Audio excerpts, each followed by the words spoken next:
Assalamu alaikum.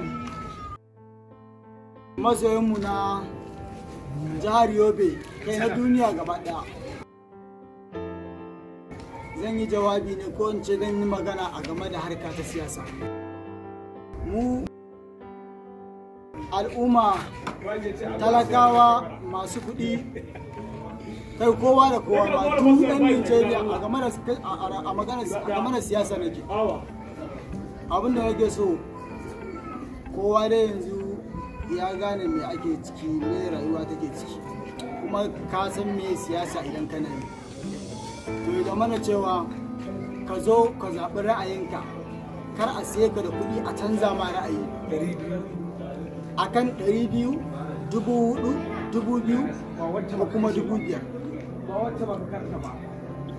Kuɗi masu ƙarewa ne ba komai bane ba, amma kuma ka za ka iya zaɓen mutum da kuɗi a siya da kuɗi kuma daga baya ka zo ka sha wahala.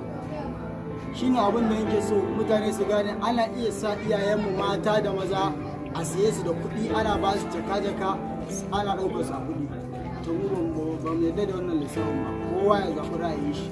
Zaɓe dai saura kwana nawa yanzu, saura kwana 5 za a ce zuwa 6 a gama shi gaba ɗaya.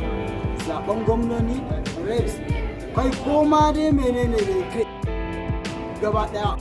Kowanne zo zaɓi ra'ayinsa. Za mu tsaya tsayin daka insha Allah, muna bayan mai gaskiya ko me zai faru.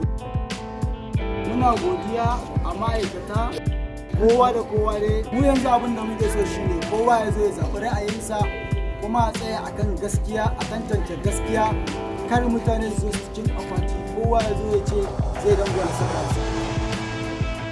Muna godiya wa shugabanninmu gaba ɗaya, kuma Allah ya taimake mu, Allah ya zaɓa mana mafi alheri, Allah ya sauya mana